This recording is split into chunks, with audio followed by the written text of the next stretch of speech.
वो मेरे दीवाने नहीं हैं बुद्धू।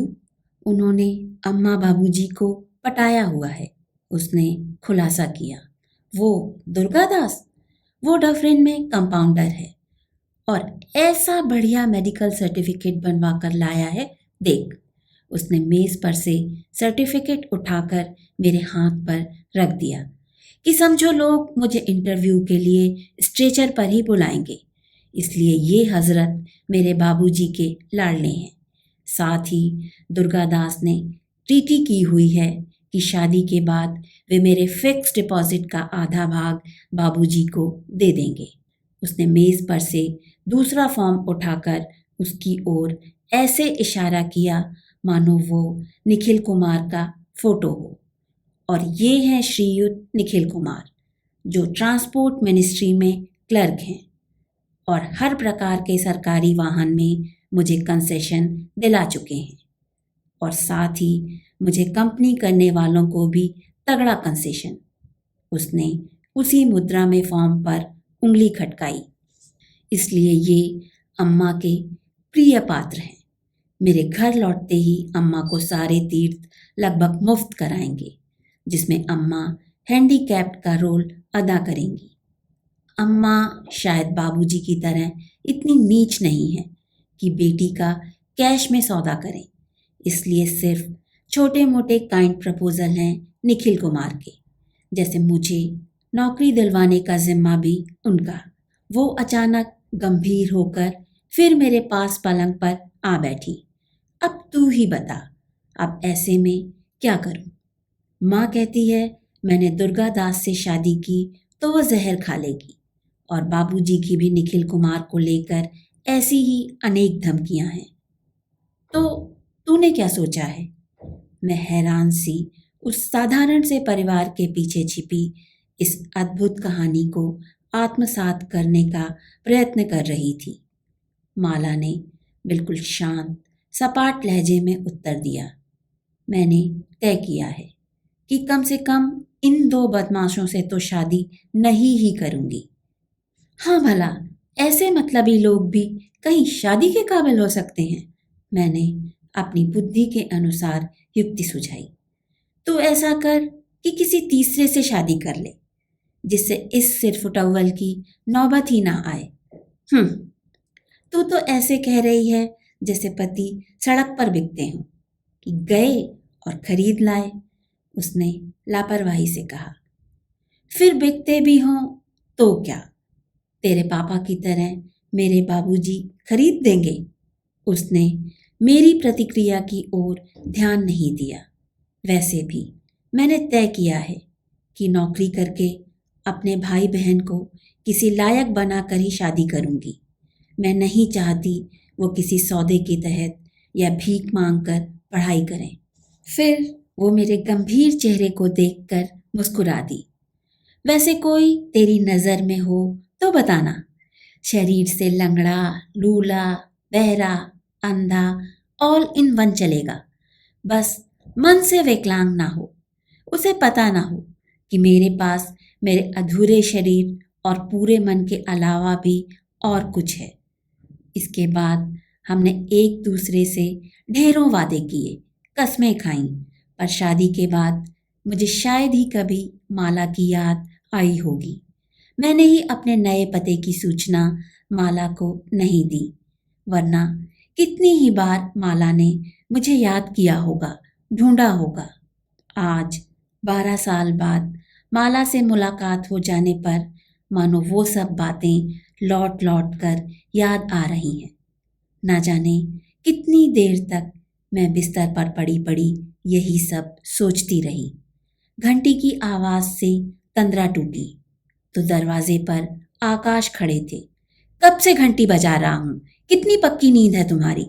वे झल्लाते हुए अंदर आए। यहाँ कोई दिन रात मेहनत करके चला आ रहा है और जिनको दिन भर सोने को मिलता है वो अभी भी सो ही रहे हैं। मन किया कह दूं, आप ही ने मेरे लिए यह काम निर्धारित किया है, पर आते ही युद्ध घोष करने की इच्छा नहीं हुई, या संभवतः माला से मिलने के उत्साह ने भी अन्य सभी बातों को बेमानी कर दिया। फिर आकाश को सब कुछ बताना भी था। मेरी न जाने कितनी बातें उन्होंने सुनी, पर मेरी दोस्ती को मान्यता अवश्य दे दी। तभी तो माला और उसके पति के निमंत्रण पर मैं उसकी ननंद की शादी के महिला संगीत में सम्मिलित हुई। विवाह में आकाश भी कुछ देर आकर खड़े हुए, फिर वहीं से टूर पर निकल गए। मैं बिल्कुल ढीठ बनकर ही माला के पास रुक गई। माला को देखकर बहुत अच्छा लग रहा था। कितनी महत्वपूर्ण बनी हुई इधर से उधर चकरघिन्नी सी नाच रही थी। हर आंख उससे याचना सी कर रही थी। हर हाथ उससे कुछ मांग रहा था। माला, जरा स्टोर की चाबी तो देना। भाभी, मिठाइयाँ पैक करने की डलिया कहाँ है? और माला अपनी सारी थकान के बावजूद बेहद तृप्त है। मैं भी तृप्त सी, कुछ उम्मीदी सी बैठी फेरे देख रही हूँ। बाहर के मेहमानों में संभवतः मैं ही रह गई हूँ। अधिकतर घर वाले भी सो गए हैं। कुछ तो आंगन में बिछी दरी पर ही पड़ गए हैं और कुछ शराफत का परिचय देते हुए घुटने में सिर डाले बैठने का नाटक करते हुए सो रहे हैं। कुछ देर सुस्ताने के लिए माला भी आ बैठी। मैंने झट वहां पड़ा तकिया उसकी पीठ के पीछे लगा दिया। बाबा, कितना काम कर लेती है तू। तेरे पैर के लिए हलवाई से गर्म पानी ले आऊं? नहीं, उसने स्वयं को तकिए पर ढीला छोड़ दिया। मेरी किस्मत में शायद आराम लिखा ही नहीं है। कुछ ही दिनों की तो बात है, फिर आराम से बैठकर बिटिया पालना। कहाँ यार, अगले सोमवार से ही दफ्तर जाना है। अब तो लीव विदाउट पे होने की संभावना भी बहुत कम है। वो रुआसी हो आई। पर तू तो कह रही थी कि नौकरी ही छोड़ देगी। वो अचानक कोने की ओर सरक कर धीरे धीरे रोने लगी। इसी को तो लेकर पिछले कुछ दिनों से घर में बेहद तनाव है। सब मेरे नौकरी छोड़ने के खिलाफ हैं। कहते हैं ये जो बेटी पैदा की है, इसको पढ़ाकर इसकी शादी कौन करेगा। पर मेरी हिम्मत अब जवाब देने लगी है। नंदें घर के काम में कुछ मदद कर देती थी, पर अब तो मैं बिल्कुल अकेली पड़ जाऊंगी। पर तेरा वो फिक्स डिपॉजिट भी तो था, वो तो अब काफी हो गया होगा। हाँ, 10 लाख। पर ज्यादातर तो इन 2 सालों में खर्च हो गया। करीब 3 लाख बचे हैं, जिनसे मुकेश एक जमीन लेना चाहते हैं। कभी कभी मुझे लगता है कि फिक्स्ड में रुपए कम होने के साथ साथ घर में मेरा सम्मान भी कम होता जा रहा है। वो कुछ देर वैसी ही बैठी रही, फिर किसी पुकार पर उठकर चली गई। मैं भी न जाने कब उठी और वापस घर आ गई। सुबह एहसास हुआ कि मैं कुछ गलत कर आई। कम से कम किसी से कह ही आती। माला के लिए तो मेरी उपस्थिति ही संबल थी। पता नहीं वो क्या सोच रही होगी। अभी 9 बजे की गाड़ी से तो विदाई है। पूरे 36 घंटे का सफ़र। माला की ससुराल में रिवाज है कि भाई भी बहन को उसके घर तक पहुंचाने जाता है, इसलिए मुकेश और माला भी जा रहे हैं। माला के जाने से ज़रा खर्च बचता है। पौन किराए में दोनों चले जाएंगे। जो भी हो, आना जाना और कुछ देर वहाँ ठहरना, यानी माला से कम अगले 4 दिन न मुलाकात की गुंजाइश है, न कैफियत देने की। पर अभी स्टेशन जाने से शादी के सब कामों में उपस्थित होने की फॉर्मेलिटी भी निपट जाएगी और माला से मिलना भी हो जाएगा। इसलिए मैं समय पर सीधे स्टेशन पहुंच गई। गाड़ी नियत समय पर आई थी और आधे घंटे बाद जाने वाली थी। मैंने दिन के उजाले में एक बार ध्यान से माला को देखा। उसके चेहरे पर आकाश को धरती पर उतार लाने का वो उत्साह कहीं खो गया था। उसकी जगह थी आकाश को उतारने की थकान और एक नैराश्य, मानो किसी ने उस आकाश को उससे छीन लिया हो। पर ऊपर से माला उसी तरह पूरे जोश के साथ काम में लगी हंस बोल रही थी। भला उसके पास मेरे लिए समय कहाँ था। प्लेटफॉर्म पर सदा की तरह अफरा तफरी मची हुई थी। गाड़ी भले ही अनंत काल तक वहीं खड़ी रहे, फिर भी कौन ऐसा यात्री होगा जो गाड़ी रुकते ही उतरने वालों को बिना रास्ता दिए धक्का मुक्की करते हुए हड़बड़ी में ऊपर न चढ़ाओ। फिर यहाँ तो पूरी बारात का मामला था और सामान भी कोई ऐसा वैसा नहीं। दहेज का सामान, ढेरों सूटकेस, मिठाई, मेवे, फलों की टोकरियां वगैरह वगैरह। 15 मिनट निकल चुके थे, सब चढ़ गए, पर माला और मुकेश को कंडक्टर ने रोक लिया। अच्छा, तो यही है वो हैंडीकैप्ड जो आपके सहारे के बिना एक कदम नहीं रख पाती, उसने माला को इंगित कर मुकेश से कहा। मुकेश तैश में आ गया। जबान संभाल कर बात करो, ये मेरी बीबी है, देखते नहीं इसके जूते। जनाब, ये अभी मेरे देखते देखते 3 बार दौड़कर कंपार्टमेंट में चढ़ी उतरी हैं। किसी ने मुकेश को धीरे से सलाह दी, अरे कुछ दे दिवाकर छुट्टी करो, नहीं तो ट्रेन छूट जाएगी। क्यों भाई, कोई बाप का राज समझ रखा है? मुकेश के सज्जनता के लबादे के नीचे छिपा हुआ फूहड़ आदमी प्रकट हो गया। जिन पैसों को बचाने के लिए कंसेशन लिया है वो इसे दे दूं तो मैं बिना कंसेशन के अकेले ही ना चला जाता, इस लंगड़ी को साथ क्यों लटकाता? उन्होंने माला को बिल्कुल झंझोड़ दिया। जल्दी अपने जूते उतारो, चलो जल्दी करो, सिग्नल हो गया है। माला एक क्षण झिझकी, फिर मुकेश की बात का पूरा मतलब ना समझते हुए भी उसने एक प्रश्नवाचक दृष्टि के साथ जूते उतार दिए। उठाओ जूते हाथ में, मुकेश ने खींचते हुए आदेश दिया। देख लो सब लोग अच्छी तरह से, ये सब मेरे गवाह हैं कंडक्टर साहब कि यह वही औरत है जिसका ये कंसेशन है। मुझे लगा कुछ क्षण पहले का लंगड़ी और इस बार कहा गया औरत बिल्कुल एक ही भाव में प्रयुक्त हुए हैं। सारे बारातियों और यात्रियों के सामने चंदेरी की साड़ी में सुसज्जित दुल्हन की भाभी कुछ लंगड़ाती हुई और कुछ घसीटी जाती हुई अपने जूते सीने से चिपकाए नंगे पैर गाड़ी में चढ़ा दी गई। साथ ही गाड़ी धीरे धीरे सरकने लगी। ना जाने कितनी रातों में माला की उन्हीं बेबस जिभे के लिए ले जाई जाती गाय की सी भयातुर आंखों ने मुझे सोने नहीं दिया। उसके बाद कई दिनों तक मैं माला से मिलने की हिम्मत नहीं जुटा पाई। पता नहीं मेरे सामने हुए उस अपमान के बाद वो मुझसे मिलना चाहेगी या नहीं। फिर एक दिन बहुत लंबे अंतराल के बाद मैंने उसके दफ्तर फ़ोन मिलाया, पर वहाँ से पता चला कि अनुपस्थिति के कारण उसकी नौकरी चली गई है। उसके बाद भी कितने दिन बीत गए।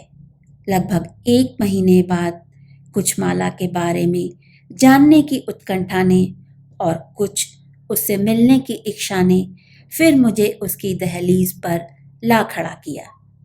माला की सास ने मेरे अभिवादन का उत्तर दिए बिना ही अपनी बात कहनी प्रारंभ कर दी।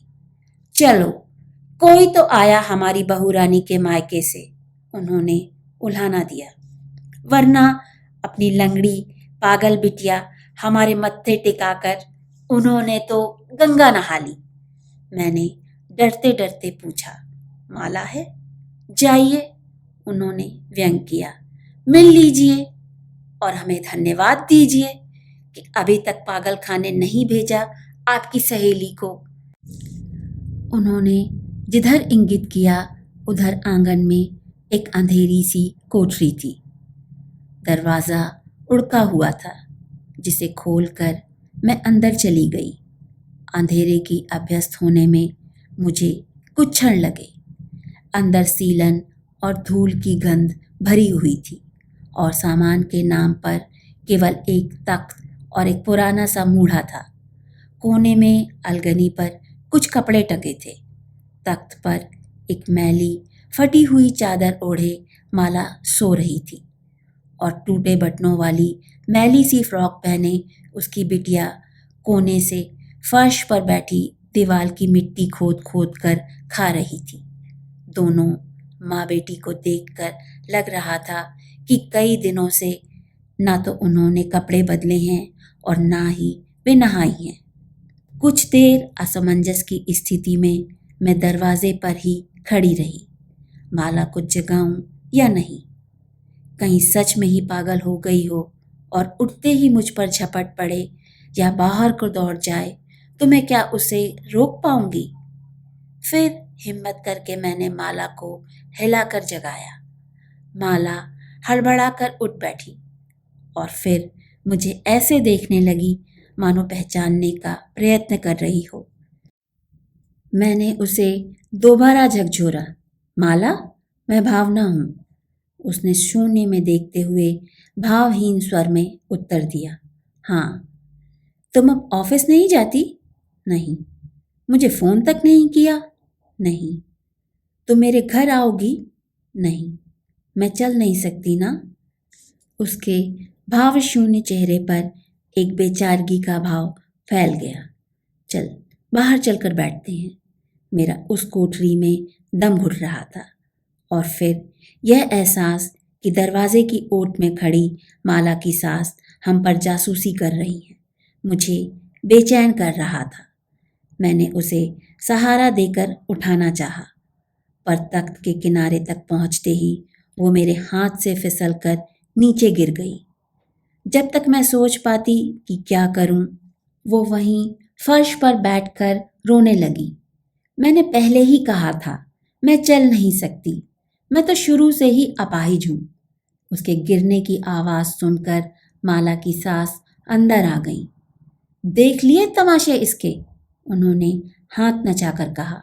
तुम्हारे पास इसके माँ बाप का या उस भाई का जिस पर ये अपने पैसे पर बात करती रही पता हो तो लिखकर बता देना कि इसे ले जाना हो तो जल्द आकर ले जाएं, वरना हम इसको पागल खाने में भर्ती करा देंगे। उसके बाद फिर हमारी कोई जिम्मेदारी नहीं होगी। मैं अपराधी की तरह बीच कमरे में खड़ी थी और माला उसी तरह फर्श पर बैठी रोए जा रही थी। नहीं, मैं चल नहीं सकती, मैं तो अपाहिज हूँ, वो बार बार यही दोहरा रही थी। कमरे में मची अफरा तफरी से घबराकर और माँ का रोना सुनकर उसकी बेटी भी फूट फूट कर रोने लगी। अब तुम जाओ यहाँ से और हमें हमारे दुख खुद झेलने दो, माला की सास बड़ी बेरुखी से बोली। पता नहीं लोगों को दूसरे के फटे में टांग अड़ाकर क्या मिलता है। मैं इस तरह के तानों की आदी नहीं थी।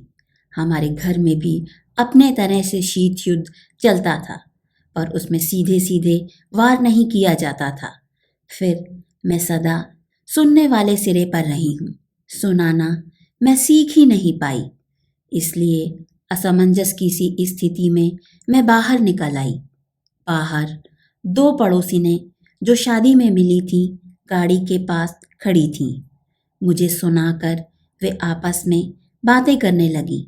बेचारी दया करके लंगड़ी से अपने बेटे की शादी कर दी, पर इसमें एक खोट हो तो बताएं। मायके का कहीं अता पता नहीं और ऊपर से लड़की पागल भी है। मेरे पास उनकी बातों को अनसुना कर देने के अलावा कोई रास्ता नहीं था। मुझको अब तुरंत ही कुछ न कुछ करना होगा। कितनी बार तो अखबारों में पढ़ा है कि बहू को पागल करार करके पागल खाने में डाल दिया गया और वो अपने स्वस्थ होने का प्रमाण न दे पाने के कारण जीवन में कभी वहां से बाहर नहीं निकल पाई। पर मैं क्या कर पाऊंगी?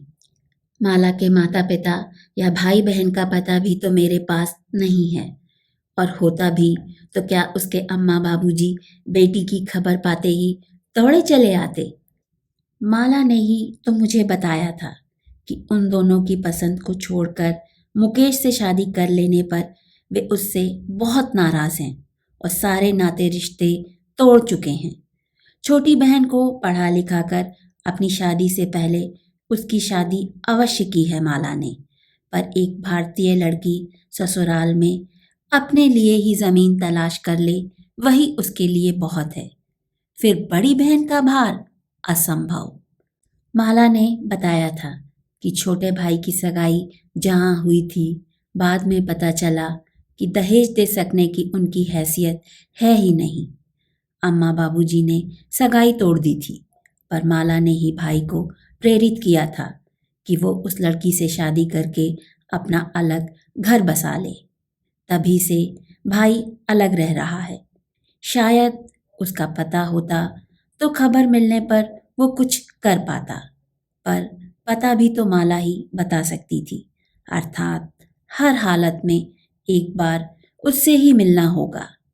पर क्या उस घर में रहते हुए वो कुछ बोल पाएगी? नहीं, उसे वहां से निकाल कर अपने ही पास लाना होगा। इसके लिए पहले आकाश की अनुमति आवश्यक है। पहले तो उन्हें ये बताना ही कम आत्मघाती नहीं होगा कि उन्हें बिना बताए मैं बाजार जाने के बहाने माला के घर गई थी। उन्हें उस पतली सी गली में स्थित वो छोटा सा मकान बिल्कुल पसंद नहीं है। फिर माला के लिए क्या करना है यह तो ये ही तय कर सकते हैं। वैसे भी घर के सारे निर्णय वे ही लेते हैं। इसलिए समय के अभाव को देखते हुए मैंने आकाश को प्रसन्न करने का अभियान पूरे जोर से चला दिया। उनकी पसंद के व्यंजनों की घर में बाढ़ सी आ गई।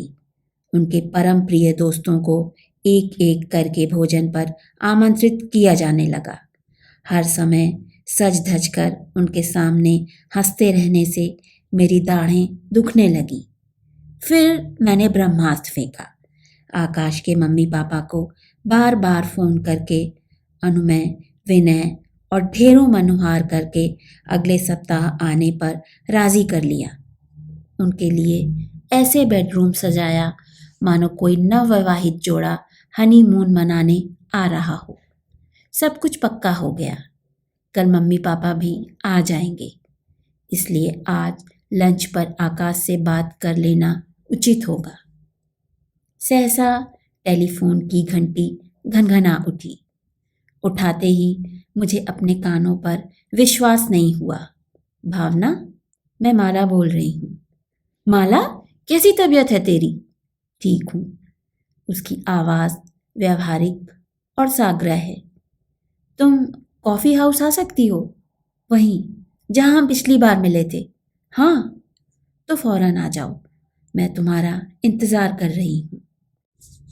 मैं किसी तरह गिरती पड़ती वहाँ पहुँची। देखा कि वो उसी कोने की मेज़ पर बैठी है, पर आज बिल्कुल साधारण से सलवार सूट में, पैरों में हवाई चप्पल पहने, माथे पर छोटी सी बिंदी और हाथ में घड़ी। श्रृंगार विहीन वो कितनी अलग लग रही है। साथ में उसकी बेटी है। दोनों माँ बेटी के चेहरे सूखे हुए हैं। कुर्सी पर बैठकर मैंने खिड़की से बाहर देखा। आज भी आकाश पर घने बादल छाए हैं, पर बरस नहीं रहे हैं। लगभग 2 महीने पहले भी उस दिन ऐसा ही मौसम था, पर तब बरसात शुरू हो रही थी। पता नहीं आज मौसम का पूर्वानुमान क्या है। मैंने अखबार देखा नहीं था। मेरा सारा ध्यान तो उसी पर है जो मेरे सामने बैठी हुई है। तुझे ठीक ठाक देखकर बहुत अच्छा लग रहा है। मैंने माला की बिटिया के गाल थपथपाए। बताइए, आप क्या खाएंगी? तुम्हारा इंतज़ार करते हुए हम खा ही रहे थे। माला ने मुझे रोका। तो फिर मेरी तरफ से कॉफ़ी हो जाए और इसके लिए कोल्ड ड्रिंक। उनका ऑर्डर मैंने दे दिया है। माला की आंखों में कुछ पानी सा झलमिलाने लगा। और आज इसे मेरी ओर से ही रहने दो। मुझे अपना आत्मविश्वास बनाए रखने की बहुत ज़रूरत है। पर मेरा उसकी बातों की ओर बिल्कुल ध्यान नहीं है। मैं समझ नहीं पा रही हूँ कि क्या मैंने जिस माला को देखा था वो एक बुरा सपना था या अब मैं सपना देख रही हूँ। पर माला वास्तव में मेरे सामने बैठी है, क्योंकि वो ही तो है जो मेरे लाख प्रयत्नों के बावजूद सदा ही मेरे मन की बात जान लेती है। आज भी वो हंसती। तू फिर सोच में पड़ गई ना कि मैं उस कोठरी से यहाँ कैसे आ टपकी। बस समझो, होश हवास लौटते ही मैंने इसे उठाया और अंधेरा रहते ही घर से निकल आई। पर तू तो बिल्कुल, मैं आगे कुछ कहने के लिए शब्द ढूंढने लगी। पागल हो गई थी ना? वो आंसू भरी आंखों से ही मुस्कुरा दी। तुझे जिसने ये विश्वास दिया हो कि तू चल सकती है, वही अगर तेरे जूते छीन ले। वो मुंह झुकाकर धीरे धीरे सिसकियां भरने लगी। इसके लिए मैंने अम्मा बाबूजी से जिंदगी में पहली बार बगावत की और मेरे अपने तो सभी मेरे बैरी हो गए, बल्कि अब मेरा कोई भी अपना नहीं है। मैं तो हूँ, मैंने कहना चाहा, पर उसने मुझे हाथ के इशारे से रोक दिया। उस दिन ट्रेन में चढ़ते ही मेरे ऊपर उल्टे सीधे प्रश्नों की बौछार शुरू हो गई थी। उसकी ससुराल में भी सब मुझे उन्हीं नज़रों से घूरते रहे, जिन नज़रों का सामना तूने भी कॉलेज डेज में खूब किया है। और फिर उनके पास मुकेश के लिए कितनी सारी दया थी, कितनी सहानुभूति। मुकेश वहाँ शहादत की जीती जागती मूर्ति बना घूमता रहा और मैं उसके शब्द धीरे धीरे कहीं हिचकियों में खो गए। उसने बात नए सिरे से शुरू की। बस तभी से मुझे अपने पैरों और अपने आप पर से धीरे धीरे विश्वास उठने लगा। एक भी तो ऐसा इंसान नहीं था जो मुझसे सहानुभूति रखता हो। मैं पूरी दुनिया में बिल्कुल अकेली थी। उसने मेरी तरफ भरपूर निगाहों से देखा। फिर तू आई। भले ही तूने मुझसे सहानुभूति के 2 शब्द भी नहीं कहे, पर मैं जानती थी कि तू मेरे साथ है। जब जमीन पर गिरने और माताजी की पागल खाने वाली बात से मुझे कुछ होश आया, तो मैंने तेरी जाती हुई पीठ देखी। तूने ना तो माताजी से मेरे पक्ष में कुछ कहा, ना ही पीछे मुड़कर देखा। मैंने तुझे पुकारना चाहा, पर मेरी आवाज़ नहीं निकली, और निकल भी पाती तो क्या माताजी की गालियों के बीच तुझे सुनाई पड़ती। कहते हैं ना, डूबते को तिनके का सहारा। उसने दृढ़ता के साथ अपने आंसू पोंछे, मानो उन्हें सदा के लिए आंखों से हटा देना चाहती हो। बस तेरी उसी झलक के सहारे मैंने इतनी हिम्मत बटोरी है।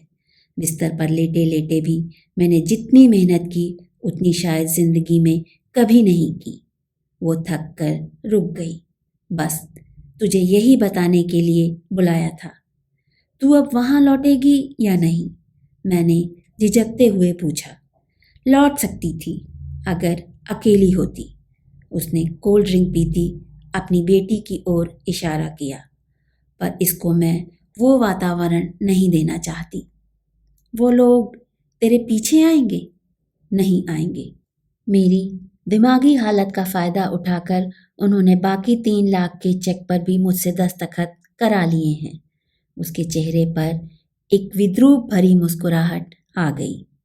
अब मेरे रेगुलर बैंक अकाउंट में कुछ पैसे हैं, जिसकी पासबुक मैं अपने साथ ले आई हूँ। उतने के लिए वो लोग मेरे पीछे नहीं आने वाले।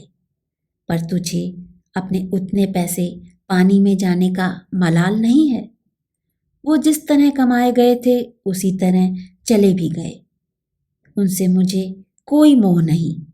बस यही संतोष है कि 3 बेटियां ब्याह दी, नहीं तो उस घर में उनका मुझसे भी बुरा हाल होने वाला था। वो अपना बैग समेटने लगी। उनके साथ ही मेरा अतीत खत्म हो गया। अब एक बेदाग धुला भविष्य है। उसकी आंखें विश्वास से दीप्त हो उठी। और हाँ, एक काम है तुझसे। मुझे किसी वर्किंग गर्ल्स हॉस्टल में जगह दिला देगी? मेरे होते हुए तुझे हॉस्टल में रहने की क्या जरूरत है? तू क्या चाहती है, मैं तुझे भी खो दूं?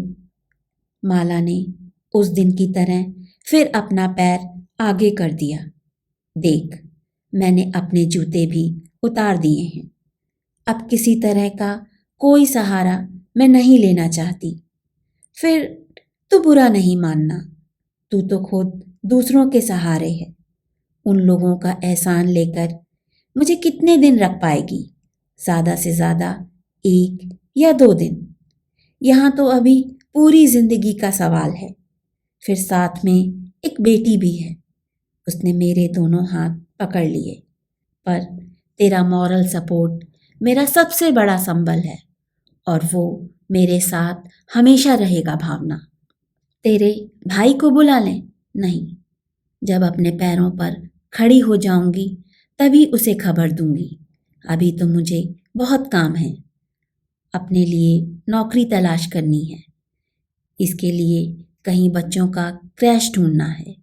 वो उठकर खड़ी हो गई। मैं तेरे साथ चलूं? तुझे जो काम बताया है ना, जाकर वो कर। उसकी आंखें एक विश्वास के साथ चमक रही थी। मैं तुझे शाम को फोन करूंगी। पैसे हैं तेरे पास? मैं हिंदी फिल्मों की देवी स्वरूपा रोती बिखलती नायिका नहीं हूँ। व्यवहारिक हूँ और ठोस धरातल पर खड़ी हूँ। उसने अपने बाएं पैर को थोड़े कष्ट के साथ पूरा जमीन पर टिका दिया। देख, वो हंस दी, एक दृढ़ संकल्प से दीप्त हंसी। मैंने उसकी आंखों में झांका।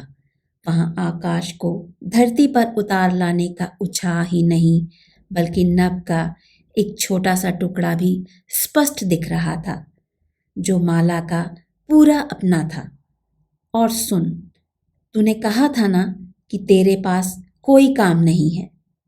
उसने फिर मेरे मन को पढ़ लिया।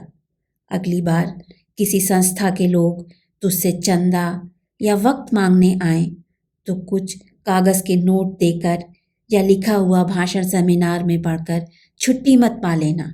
उनसे पूछना, उनके पास तेरे लायक ढेरों काम होंगे। कहकर उसने अपना बड़ा सा बैग उठाया, बेटी की उंगली पकड़ी और अपनी पुरानी चाल से धीरे धीरे जाकर काउंटर पर बिल दिया और बाहर निकल गई। मैं भी उसके पीछे पीछे निकल आई और उसे दूर तक जाते हुए देखती रही। उसकी विशिष्ट चाल, जो मेरे लिए बहुत अपनी, बहुत पहचानी हुई है, के कारण, उसके बैग और बेटी के कारण मैं उसे दूर तक भीड़ में भी पहचान सकती हूँ। पर मैं उसे रोकूंगी नहीं। मुझे मालूम है वो सारी अंतर्बाधाओं और निषेधों को कहीं पीछे छोड़ चुकी है। अब वो अपाहिज नहीं रही, वो चल सकती है। मैं उसे ढूंढूंगी नहीं, बस उसकी प्रतीक्षा करूंगी कि मेरा एक पक्ष जो अधूरा रह गया है, उसका वो किसी दिन अवश्य उद्धार करेगी।